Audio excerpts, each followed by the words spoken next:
Recently मैंने एक case देखा, आज उस पे डिस्कस करते हैं। मेडिकल के बारे में जब भी मैं डिस्कस करता हूँ तो उसका कॉन्सेप्ट ये होता है कि एक स्टैंडर्ड जो प्रैक्टिस होती है दुनिया के जो डेवलप्ड कंट्रीज़ हैं जिसको मैं मॉडर्न मेडिसिन कहूँ। अनफॉर्चुनेटली पाकिस्तान उसमें काफ़ी हद तक पीछे है। ये नहीं कि पाकिस्तान के डॉक्टर्स अच्छे नहीं हैं, लेकिन क्योंकि सिस्टम ऐसा है जिसकी वजह से काफ़ी चीज़ें पाकिस्तान में पॉसिबल नहीं होती। आई होप कि अब काफ़ी चीज़ें बेहतर हुई हों, लेकिन मैंने अपनी ट्रेनिंग के दौरान ना ऐसा कोई केस डायग्नोसिस होते हुए मैंने नहीं देखा। डायग्नोसिस मैं एंड में बताऊँगा, और ये नहीं कि ये डायग्नोसिस मैंने बनाई है। ये भी चीज़ होती है पाकिस्तान में जिसकी वजह से पाकिस्तान में काफ़ी लोग सफ़र करते थे, आई डोंट नो अभी करते हैं। वो सिर्फ़ और सिर्फ़ 2-3 छोटी वजूहात की बिना पे। जो पाकिस्तान में कंसल्टेंट होते हैं या जितना सीनियर होता जाता है, या ये कहें कि प्रोफ़ेसर या इंचार्ज जो भी वार्ड के मेडिसिन हो, सर्जरी हो, मैंने ये एक्सपीरियंस देखा है कि जो प्रोफ़ेसर, जो हेड ऑफ़ डिपार्टमेंट, वो काफ़ी अनापरस्त हो जाते हैं। ये कहते हैं कि जो हमने डायग्नोसिस बनाई है इसको कोई चैलेंज ना करे। अगर कोई जूनियर या अपने से जूनियर या कोई और कंसल्टेंट या अगर और प्रोफ़ेसर इख्तिलाफ़ राय या ये कहे कि ये ऐसे भी हो सकता है, इस तरह से भी टेस्ट की जाएँ या एक्स वाई ज़ेड, उस पे काफ़ी बुरा मनाया जाता था। ये मैंने अपनी ट्रेनिंग में देखा। आई होप कि अब चीज़ें बेहतर हुई हों, क्योंकि उस ज़माने के प्रोफ़ेसर रिटायर हो चुके और वो काफ़ी हद तक समझे कि अब प्रैक्टिस में नहीं हो। तो जो मॉडर्न मेरे जैसे जो कोलीग्स होंगे, मेरे ही कोलीग्स होंगे जो पाकिस्तान में जो काम कर रहे हों, उनमें एक्सेप्टेबिलिटी बड़ी हो, उनमें फ्लेक्सिबिलिटी हो, दूसरों की ओपिनियन, दूसरों की राय का जो है ना एक रिस्पेक्ट हो, कंसल्टेंट टू कंसल्टेंट रिस्पेक्ट हो, प्रोफ़ेसर टू प्रोफ़ेसर रिस्पेक्ट हो। और दूसरी चीज़ होती है मल्टी डिसिप्लिनरी अप्रोच, जिसमें आप रेडियोलॉजिस्ट से हेल्प लेना चाहें, आपने हिस्टोपैथोलॉजिस्ट से हेल्प लेना चाहें, तो हर किसी की रिस्पेक्ट और हर किसी के डोमेन को जो है ना इन्वॉल्व करना चाहिए फॉर द पेशेंट बेनिफिट।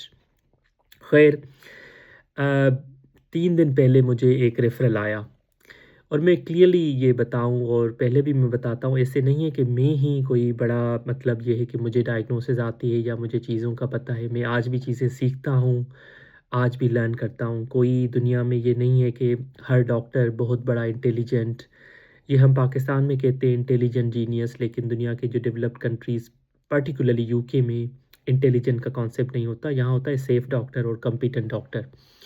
बहरहाल, मुझे रेफ़रल में 2-4 लाइन्स आ गईं। मेडिसिन की प्रैक्टिस यहाँ पे भी काफ़ी हद तक पुअर हो चुकी है इंग्लैंड में। ओवरऑल जो मैं कहूँ कि दुनिया भर में मेडिसिन की प्रैक्टिस थोड़ी-सी पुअर भी है, अच्छी भी है, बुरी भी है। लेकिन अगेन डिपेंड करता है कि पर्सन टू पर्सन। तो उसमें 2-4 लाइन्स लिखी हुई थी। तो मैंने कहा चलिए मैं देख लेता हूँ। मैंने उस दिन नहीं देखा, उस दिन मैंने ये कहा कि आप ये चीज़ें करवाएँ मेरी तरफ से, रूमेटोलॉजी की तरफ से। कि रूमेटॉइड फैक्टर भेजें, एनटीसीसीपी भेजें, आईजीजी-4 डिज़ीज़, आईजीजी-4 सब क्लासेस। आई एम श्योर कि पाकिस्तान में काफ़ी लोग इस टेस्ट से अवेयर हों। उसके अलावा मैंने इंका की टेस्ट नहीं करवाई, क्योंकि मुझे पता था कि उसके कराने की कोई ज़रूरत नहीं है। मैंने तो नहीं करवाई। फिर मैंने ईएसआर, मैंने एचआईवी, हेपेटाइटिस बी, सी, जो जनरल इम्यूनोग्लोबुलिन्स हैं वो, यूरिन डीआर, यहाँ डिपस्टिक कहते हैं, और urine protein creatinine ratio, urine PCR का कहा। और मैंने सिफिलिस सीरोलॉजी के लिए कहा, क्वांटिफेरॉन टीबी की जो टेस्ट यहाँ पे अवेलेबल है उसके लिए मैंने कहा कि ये सब करवा लें। तो मैं कल आके देख लूँगा। जब मैं पेशेंट के पास गया तो अच्छा, मैंने स्कैन देख लिए थे उनके, जो भी पिछले 6 महीने के स्कैन्स, 6 महीने की जो उनकी ब्लड टेस्ट थी वो मैंने देखी। ब्लड टेस्ट में जो मैंने उनका देखा कि उनका जो 1 साल पहले रीनल फंक्शंस काफ़ी बेहतर थे। 72 ईयर एज है, लेडी हैं, ब्रिटिश वाइट ओरिजिन की। तो 1 साल पहले उनका रीनल फंक्शंस बिल्कुल ठीक था। ये मैं देखने से पहले ही, क्योंकि सिस्टम में पूरे मतलब काफ़ी सालों से होती हैं, इवन के 20-20 साल की भी टेस्ट पड़ी हुई हैं जब से वो सिस्टम यहाँ इन्होंने ना सॉफ्टवेयर लिया है। आई एम गेसिंग के 15 साल से सारा डेटा अवेलेबल होता है। उनका जो रीनल फंक्शंस डिक्लाइन हुआ 1 साल पहले, तो ईजीएफआर को ही लेते। मुझे रीनल मतलब क्रेटिनिन और यूरिया अभी याद नहीं है, लेकिन उनका ईजीएफआर 90, 80, 70 आते 1 महीने पहले उनका ईजीएफआर हुआ 20 पे आ गया। और जिस दिन मैंने 3 दिन पहले देखा तो उसका ईजीएफआर था अराउंड 35, ये था ईजीएफआर। चले मैं गया हूँ, तो यहाँ पे एक रूम भी होते हैं इंग्लैंड में और एक वार्ड होता है, उस वार्ड में 4-4 भी होते हैं, 2 भी होते हैं बेड, 4 भी होते हैं और पर्टिकुलरली एक सिंगल रूम्स भी होते हैं। 4 बेड का था, उनके कर्टेन्स लगे होते हैं, तो उनका बेड नंबर डिफ़ाइन था। मैं यहाँ पे वार्ड के बाहर बोर्ड लगा होता है इलेक्ट्रॉनिक, तो मैंने देखा पेशेंट किस बे में। मैं क्या हूँ, पेशेंट से कंफर्म किया कि आप ही हैं, कहती हाँ मैं ही हूँ। पेशेंट ठीक थी बिल्कुल, जीसीएस 15/15। उनके हस्बैंड, जिसको पार्टनर कहते हैं, यहाँ हस्बैंड का वर्ड कम कम ही यूज़ करते हैं अनटिल कि वो खुद कहें। नॉर्मली हम पार्टनर कहते हैं, वो चले 20 के एज के हों या 80 के हों। तो मैंने परमिशन ली, मैंने कर्टेन बंद किया और मैंने कहा कि मैं रोमेटोलॉजिस्ट हूँ और आपके जो डॉक्टर यहाँ पे हैं उन्होंने रेफरल भेजा था कल, तो मैं कल नहीं आ सका और मैं खुद ही नहीं आया और मैंने कहा कि ये टेस्ट भेज दें, मैं कल आके देखूँगा। ओपीडी और कुछ मेरा वर्कलोड भी था और मुझे अंडरस्टैंडिंग थी कि ये इतना कोई अर्जेंट उतना भी नहीं है, लेकिन ऑब्वियसली आपका ये इश्यू चल रहा है, तो मैंने आपके स्कैन्स भी देख लिए हैं। मैं आपसे फ़र्दर कुछ पूछूँगा। मैंने उनसे पूछा कि आपको क्या-क्या मसले हुए, कब आप ठीक थीं? जो उन्होंने बताया कि मैं ठीक थी, 6 महीने से ना मुझे थोड़ा-सा बैक पेन की शिकायत हुई थी, पेल्विस या जैसे कहें कि ईलियक फोसा के पेन दोनों तरफ, और बैक एक मुझे 6 मंथ्स पहले हुआ, लेकिन मैंने उस पे इतनी ज़्यादा तवज्जो नहीं दी। अप अंटिल के कुछ 2-3 महीने हुए थे, तो मुझे पेशाब की जो है ना रुकावट आ रही थी, मतलब वो जो फ़्लो था पेशाब का, यूरिन का, वो उतना मतलब नहीं था जो पहले था मेरा। मैंने पूछा कि फिर नौज़िया, वोमिटिंग, सिकनेस? कहती है नहीं। मैंने कहा कोई स्किन में ख़ारिश? कहती है नहीं। मैंने पूछा कोई सुर्ख धब्बे, रैशेज़ डिफ़रेंट किस्म के? नहीं। Joint pain? वो नहीं। Weight loss? वो भी नहीं है। मतलब यूके से पाकिस्तान आ रहा है, यूके से बाहर जाना, कोई टीबी कॉन्टैक्ट, कुछ ये वो, लिम्फोमा का पूछा, 20 सिम्पटम्स? कुछ भी नहीं। तो जो मोटी-मोटी चीज़ें थे मैंने पूछ ली। अच्छा, उनको दोनों तरफ से नेफ्रोस्टोमी ट्यूब लगे हुए थे। मैंने कहा ये कब लगे हैं? कहती है कि ये ऐसे हुआ कि मेरे जीपी से ब्लड्स हुए तो ब्लड्स कम हुए, मेरे कुछ गुर्दों के ब्लड्स ख़राब थे और पेशाब कम आ गया, तो उन्होंने मुझे हॉस्पिटल रेफ़र किया। तो यहाँ पे जो डॉक्टर, उन्होंने इमरजेंसी में देखा, उन्होंने किडनी डॉक्टर्स को दिखाया और उन्होंने मुझे गुर्दों के जो ये स्कैन्स हुए और मुझे कहा कि आपको ना ट्यूब डालेंगे, नेफ्रोस्टोमी ट्यूब दोनों किडनीज़ में। तो उसका फिर मैंने कहा क्या हुआ? कहती है फिर मैं घर चली गई। मैंने कहा फिर क्या हुआ? कहती अब ये ना एक साइड वाला ना, राइट वाला ना बंद हो गया, तो फिर मुझे आना पड़ा है। तो लेफ़्ट वाला बिल्कुल ड्रेन कर रहा था, कलर भी ठीक था उसका। राइट वाला ना ब्लॉक था, उन्होंने शायद उनको ना रीएडजस्ट किया था, लेकिन उसमें ना थोड़ी-सी ब्लीडिंग थी, नेफ्रोस्टोमी जो कलेक्शन यूरिन बैग में। मैंने कहा ठीक हो गया। तो कहती है क्या है? मैंने कहा कि आपके स्कैन्स में एक चीज़ आई है और ये चीज़ इतनी कॉमन नहीं है। तो यहाँ पे मैं 2 चीज़ें डिस्कस करूँगा। ये चीज़ मैंने अपने मेडिकल की जो कॉलेज में शायद पढ़ी हो, मुझे याद नहीं आता। लेकिन मैंने अपनी एफसीपीएस के टाइम पे ना ये एमआरसीपी के बुक्स जब पढ़ता था, बहुत मैंने रट्टे लगाए। अच्छा, चीज़ ये है कि उनके स्कैन्स में आया है रेट्रोपेरिटोनियल फाइब्रोसिस। अब ये इटसेल्फ एक डिज़ीज़ नहीं है, लेकिन रेट्रोपेरिटोनियल फाइब्रोसिस की काफ़ी वजूहात हैं। उनमें एक ऑटो इम्यून कंडीशंस हैं, बाकी मैलिग्नेंसीज़ हैं, टीबी है, बाकी भी चीज़ें आती हैं। आई डोंट नो कि ये रोमेटोलॉजी वाले क्यों देखते हैं, लेकिन ये हमारे रोमेटोलॉजी में डिज़ीज़ फ़ॉल करती है। ख़ैर मैंने उसको कोई अदर रोमेटोलॉजी डिज़ीज़ तो नहीं थी, लेकिन ये है कि मैंने कहा ये कंडीशन इतनी कॉमन नहीं है, कुछ ड्रग्स भी करवाती हैं, मीथीसरजाइड, कुछ ऐसी ना, नाइट्रोफ्यूरेंटाइन, कुछ ड्रग्स भी। ये एमसीक्यू टिपिकल इसका आता है कि कौन-सी ड्रग रेट्रोपेरिटोनियल फाइब्रोसिस करवाती है। कुछ और भी होंगी, मुझे ड्रग्स का मतलब डिटेल में नहीं पता। मैंने सोचा कि ये पढ़ लूँ, मैंने कुछ ना, लास्ट टाइम मैंने इसका केस देखा था 2022 में इंग्लैंड में ही, में एक ट्रस्ट था। यहाँ से वो नज़दीक ही है ट्रस्ट, उस हॉस्पिटल के टाउन का नाम है स्टीवेनेज, लेस्टर हॉस्पिटल थी, जहाँ पे मैंने बांग्लादेशी जो यहाँ पे 30 30-35 साल से रह रहा था, जो एज़ अ मुस्लिम बांग्लादेशी, उसको मैंने डायग्नोस की थी रेट्रोपेरिटोनियल फाइब्रोसिस, लेकिन क्योंकि उसकी क्लोज में थी, वो भी मैं शेयर कर लेता हूँ। खैर, इसको मैंने बताया कि आपको ये चीज़ है, ये इतनी कॉमन नहीं है, लेकिन इतनी अनकॉमन भी नहीं है। मैं साल में 1 या 2 केसेज़ इसके देख लेता हूँ, दूसरे भी देखते होंगे रूमेटोलॉजिस्ट, पूरी दुनिया में होता है। अब आपको क्यों हुआ है इसका मुझे बिल्कुल मालूम नहीं, लेकिन ये है कि अब आपको ट्रीट करना पड़ेगा। कहती है क्या ट्रीटमेंट है? मैंने कहा कि उसके लिए मैंने आपकी टेस्ट सारी भिजवा दी हैं। कुछ इसके वजूहात मालूम करने के लिए और कुछ क्योंकि आपको मुझे अब कुछ दवाइयाँ देनी पड़ेंगी, तो उस वजह से कुछ टेस्ट मैंने प्रिकॉशनरी भी करवाई हैं। कुछ आ गई हैं, कुछ अवेटेड हैं, जैसे हेपेटाइटिस बी, सी, एचआईवी, वेरिसीला।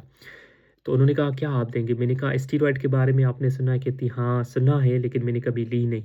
मैंने कहा मैं ड्रिप के थ्रू लगवाऊँगा, मिथाइल प्रेडनिसोलोन, ये एक ड्रग है जो मैं 3 से 5 दिन आपको डेली लगेगी इंजेक्शन, और इसकी कुछ साइड इफ़ेक्ट भी होंगे, वो भी मैंने बता दिया।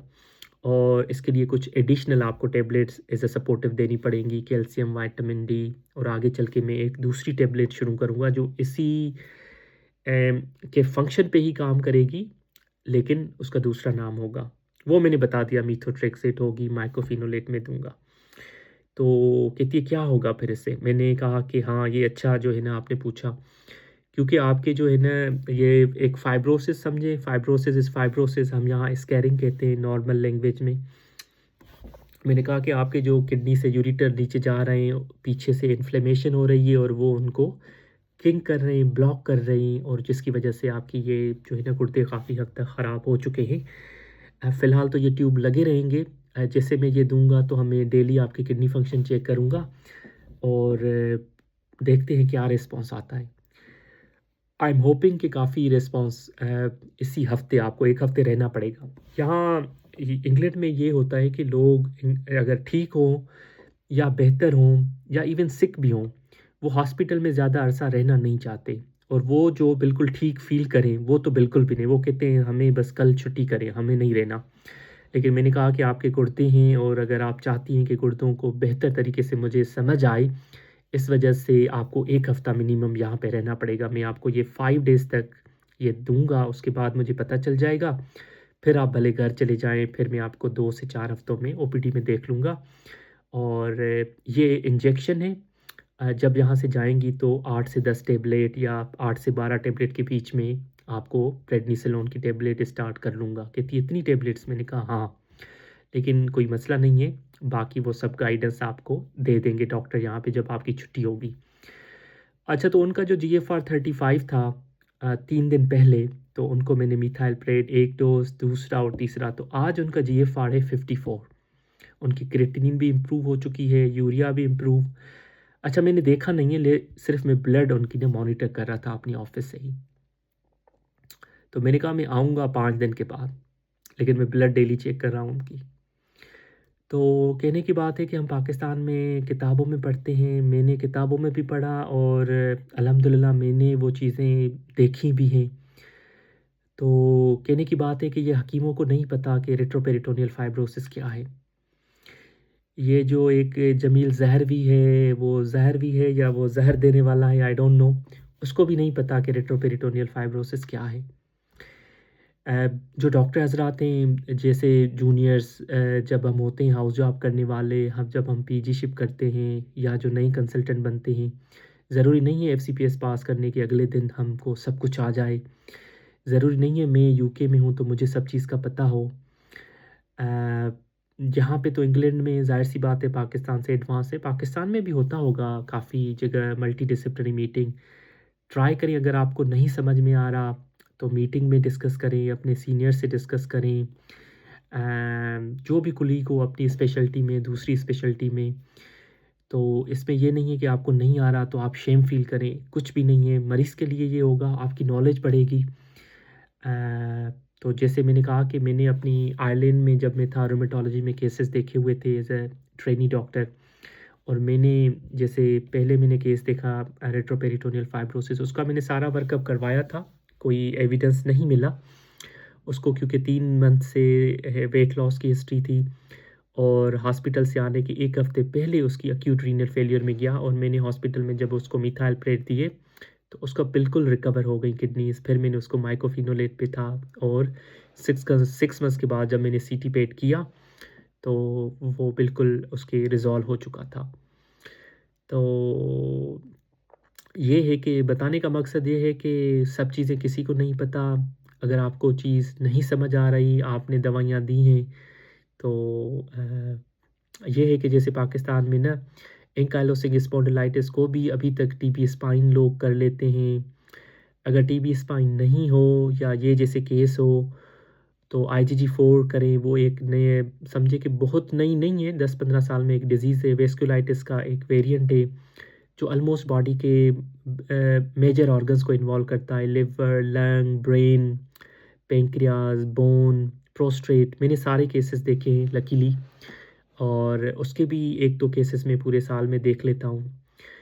तो ये एक नई डिज़ीज़ है, एक्सप्लोर करें। सीटी, नेक, थोरैक्स, एब्डोमेन ज़रूर करें अगर आपको शक हो कि आपको कोई अनएक्सप्लेन्ड चीज़ें हों, इन्फेक्शन, मैलिग्नेंसी, टीबी, वेस्कुलाइटिस, एओर्टाइटिस, ये सब चीज़ें पता चल जाएँगी। रेडियोलॉजिस्ट नाराज़ ना हों, लेकिन मैं उनसे ये कहना चाहता हूँ कि पाकिस्तान में मस्कुलोस्केलेटल या इतना डीप रेडियोलॉजिस्ट एक्सपर्ट भी हैं, लेकिन काफ़ी हद तक इन बीमारियों में, क्योंकि ऑब्वियसली डायग्नोस ही नहीं होती, तो उनकी एक्सपर्टीज़ भी थोड़ी-सी कम है। उसमें ये होता है कि अच्छी-सी डिटेल प्रोवाइड करे कंसल्टेंट, तो अच्छे से वो भी लुक आफ्टर कर सकते हैं जो स्कैन्स को। सीटी पेट आई होप कि वो अब काफ़ी हद तक अवेलेबल है पाकिस्तान में, वो करें। सीटी पेट वैसे डायग्नोसिस में नहीं, लेकिन फ़ॉलो-अप में यूज़ होता है। सीटी is a good tool. MRI में भी काफ़ी चीज़ें रेट्रोपेरिटोनियल फाइब्रोसिस की पता चल जाती हैं। तो कोई ऐसी चीज़ हो, तो हमेशा उसको इन्वॉल्व करें। अनएक्सप्लेन्ड हो, आपको लगे कि ये चीज़ जो है ना बिल्कुल अनएक्सप्लेन्ड है, लाइक दिस पेशेंट, या मैंने जो 2-3 साल पहले रेट्रोपेरिटोनियल का देखा था। तो चीज़ें एक्सप्लोर करें, सीटी करवाएँ। ये नहीं कि बस वो ना, वो जमील साहब हैं, वो मेडब्रोस के हैं डॉक्टर यूके के। मैं भी उसकी वीडियोज़ देखता हूँ, जूनियर हैं।